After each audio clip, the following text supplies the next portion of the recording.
1905 Canada நாட்டின் நஹானி பள்ளத்தாக்கு. 2 பேர் தங்கம் தேடி பல 100 கிலோமீட்டர் ரயில், படகு மற்றும் நடைப்பயணத்தை செய்து கடுமையான குளிரில் பள்ளத்தாக்கிற்கு செல்கின்றனர். ஒரு வருடத்திற்கு முன்பு இதேபோன்று இந்த பகுதிக்கு வந்து தங்கம் எடுத்து சென்றவர்கள் 2வது முறை புதையலை தேடி வந்துள்ளனர். ஆனால் இந்த தடவை இருவரும் திரும்பி வரவே இல்லை. இதுதான் தலையில்லா மனிதர் பள்ளத்தாக்கு கதை.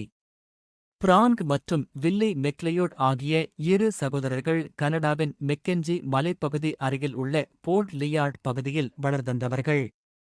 ஒருநாள் பிராங்க் வேலை செய்து கொண்டு இருந்த கடைக்கு ஒரு நஹானி பழங்குடி மனிதர் அங்கே வருகிறார். அவர் தன்னுடைய பையில் இருந்து தங்கக் கட்டிகளை கொடுத்து சில பொருட்களை வாங்குகிறார். இதை பார்த்த பிராங்க், அந்த தங்கக் கட்டிகள் எங்கே கிடைத்தது என்று அவரிடம் கேட்கிறார். முதலில் சொல்ல மறுத்த அவர், பின்பு நஹானி பள்ளத்தாக்கு பகுதியில் தங்கம் கிடைத்ததை சொல்கிறார். சில வருடங்கள் கழித்து மீண்டும் ஒரு நஹானி பழங்குடி மனிதர் அங்கே வருகிறார். அவர் தங்கக் கட்டிகளை கொடுத்து சில பொருட்களை வாங்குகிறார். பின்பு நஹானி பள்ளத்தாக்கு பகுதியில் தங்கம் கிடைத்ததை சொல்கிறார். பிராங்க் உடனே தனது சகோதரர் வில்லியை தொடர்பு கொண்டு நஹானி பள்ளத்தாக்கு பகுதியில் தங்கம் இருப்பதை சொல்கிறார். இவர்களின் இன்னொரு சகோதரர் சார்லி இந்த பயணத்தில் இணைகிறார். உடனே 1904 தங்கம் தேடி 3 பேரும் அங்கு செல்கின்றனர்.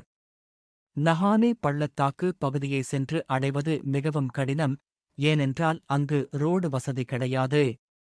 படகு மற்றும் நடந்து மட்டுமே அங்கு சென்று அடைய முடியும்.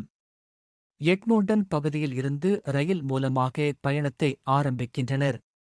பின்பு படகு மற்றும் நடைப்பயணம் மூலமாக நஹானி பள்ளத்தாக்கை சென்று அடைகிறார்கள். பின்னர் அங்குள்ள நீரோடைகளில் தங்கத்தை தேடுகின்றனர். அவர்களில் இந்த கடும் முயற்சிக்கு பலனும் கிடைக்கிறது. தங்கக் கட்டிகளை கண்டுபிடிக்கின்றனர். தேவையான அளவு தங்கத்தை எடுத்துக்கொண்டு திரும்புகின்றனர். ஒரு வருடம் கழித்து 1905 மீண்டும் தங்கத்தை தேடி நஹானி பள்ளத்தாக்கு பகுதிக்கு செல்ல முடிவு செய்கின்றார்கள். ஆனால் சார்லி இந்த பயணத்தில் இணையவில்லை. எனவே இருவர் மட்டும் செல்கின்றனர். ஆனால் இந்த முறை அவர்கள் திரும்பி வரவே இல்லை. 3 வருடங்கள் கடந்தும் இவர்கள் திரும்பி வராத காரணத்தால் இவர்களின் இன்னொரு சகோதரர் சார்லி 1908 நஹானி பள்ளத்தாக்கு பகுதிக்கு ஒரு தேடுதல் குழுவை அழைத்து செல்கிறார். அப்போது ஆற்று கரையின் ஓரத்தில் ஒரு கேம்பை கண்டுபிடிக்கின்றனர். அங்கு 2 தலையில்லா எலும்புக்கூடுகள் கண்டுபிடிக்கப்படுகின்றன. ஒருவர் துப்பாக்கியை எடுக்க தனது கையை கொண்டு போய் இருந்தது போல் இருந்தது. இவர்கள் எதனால் கொல்லப்பட்டார்கள் என்று யாருக்கும் புரியவில்லை. இவர்களின் மர்மமான சாவு இந்த இடத்திற்கு தலையில்லா மனித பள்ளத்தாக்கு என்ற பெயரை கொடுத்தது. வனவிலங்குகள் இவர்களை கொன்றனவா அல்ல இங்கே வாழும் நஹானி பழங்குடியினர் இவர்களை கொன்றார்களா என்று யாராலும் கண்டுபிடிக்க முடியவில்லை. இறந்தவர்களின் இன்னொரு சகோதரர் ஒருவர் பிராங்க் மற்றும் வில்லி உடன் ராபர்ட் வேர் என்ற இன்னொருவர் சென்றதாகவும் அவர் இருவரையும் கொலை செய்துவிட்டு தங்கப் புதையலை திருடி சென்று விட்டதாக கூறுகிறார். 1917 யூகான் பகுதியைச் சேர்ந்த மார்ட்டின் ஜோர்கென்சன் தங்கப் புதையலை தேடி இதே பகுதிக்கு செல்கிறார். சிறிது நாட்கள் கழித்து தான் அதிக அளவு தங்கத்தை கண்டுபிடித்து உள்ளதாக கடிதமும் அனுப்புகிறார். ஆனால் மார்ட்டின் திரும்பி வரவே இல்லை. எனவே அவரை தேடி ஒரு மீட்புக் குழு அங்கு அனுப்பப்படுகிறது. கடைசியில் அவரின் கேபினை கண்டுபிடிக்கிறார்கள். அது முற்றிலும் தீயால் எரிந்து சாம்பலாகியிருந்தது. அவரின் உடல் கண்டுபிடிக்கப்பட்டது, தலை இல்லாமல். இந்த மர்ம சாவுகளால் மனிதர்களை வேட்டையாடும் உயிரினம் ஒன்று நானி பள்ளத்தாக்கு பகுதியில் உள்ளதாக வதந்திகள் பரவ ஆரம்பித்தன. 1926 அன்னி லாபர்டே என்ற பெண் வேட்டையாடுவதற்காக அவரது குழுவுடன் செல்கின்றார். ஆனால் அவர் ஒரு தடயம் இல்லாமல் காணாமல் போகிறார். பல மாதங்கள் கழித்து பிக்சார்லி என்ற ஒரு பழங்குடி மனிதர் அந்த பெண்ணை பார்த்ததாக சொல்கிறார். அந்த பெண் சுய நினைவு இல்லாமல் சுற்றித் திரிந்ததாக தகவல் கொடுக்கிறார். 1927 மேலும் ஒரு உடல் கண்டுபிடிக்கப்படுகிறது. அது யூகான் பிஷர் என்ற ஒருவர். இவர் பல குற்றங்கள் காரணமாக காவல்துறையால் தேடப்பட்டு வந்துள்ளார்.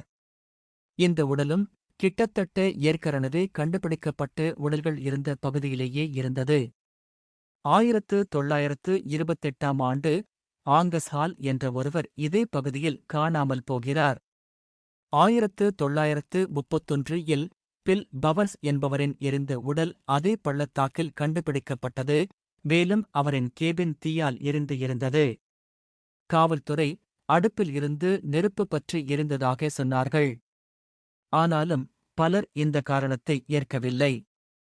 1936ஆம் ஆண்டு ஜோ முல்லஹோலண்ட் மற்றும் பில் எபிர் தங்கக் கட்டிகளை தேடி சென்றவர்கள் திரும்பி வரவே இல்லை. அவர்களை தேடி பார்த்தபோது எரிந்து போன அவர்களின் கேபின் மட்டுமே கண்டுபிடிக்கப்பட்டது.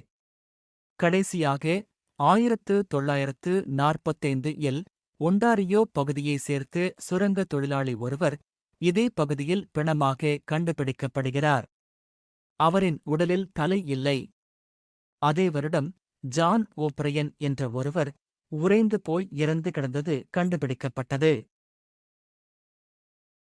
இந்த பள்ளத்தாக்கில் 44 பேர் இதுவரை காணாமல் போய் இருக்கிறார்கள். டென் பழங்குடி மக்கள் இந்த பள்ளத்தாக்கு பகுதிக்கு பல நூற்றாண்டுகளாக செல்வது இல்லை. மேலும் ஒரு தீய ஆவி இந்த பகுதியில் உள்ளதாக பழங்குடி மக்கள் கதைகளால் சொல்லப்படுகிறது. இரவில் அலறல் சத்தம் மற்றும் அளவுக்கு அதிகமான காற்று வீசுவதைக் கொண்டு அதன் நடமாட்டத்தை அறிந்து கொள்ளலாம் என்று கூறப்படுகிறது. ராட்சத மிருகங்கள் இங்கு வாழ்வதாகவும் அவை யார் இங்கு வந்தாலும் அவர்களை கொன்று தின்று விடுவதாக ஒரு வதந்தியும் உள்ளது. மற்றும் வாஹிலா என்று அழைக்கப்படும் ஓநாய் போன்ற மிருகங்களும் காரணமாக கூறப்படுகிறது. மேலும் நக்லக் என்று அழைக்கப்படும் மனிதர் போன்ற ஒரு உயிரினம் இங்கு சுற்றித் திரிவதாக ஒரு கதை உள்ளது.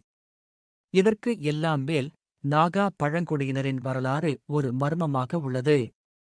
அங்குள்ள மலைப்பகுதியில் உள்ள குகைகளில் வாழ்ந்த இந்த மக்கள் அவ்வப்போது மலையில் இருந்து வந்து டென் பழங்குடி மக்கள் கிராமத்தை தாக்கிக் கொண்டு இருந்ததாகவும் ஒரு கட்டத்தில் டென் பழங்குடி மக்கள் இந்த பிரச்சினைக்கு தீர்வு காண முடிவு செய்கின்றனர்.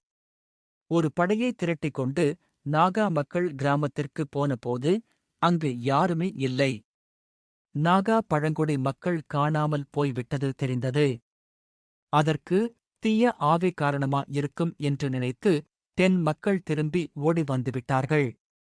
இதுவரை நாகா பழங்குடி மக்களை யாரும் பார்த்தது இல்லை என்று கூறப்படுகிறது. இதோடு இந்த எபிசோட் முடிவு அடைகிறது. இந்த எபிசோட் பற்றிய உங்களது கருத்துக்களை கமெண்ட் செக்ஷன் இல் பதிவு செய்யுங்கள். வேறொரு தலைப்பை அடுத்த எபிசோட் இல் பார்க்கலாம். நன்றி, வணக்கம்.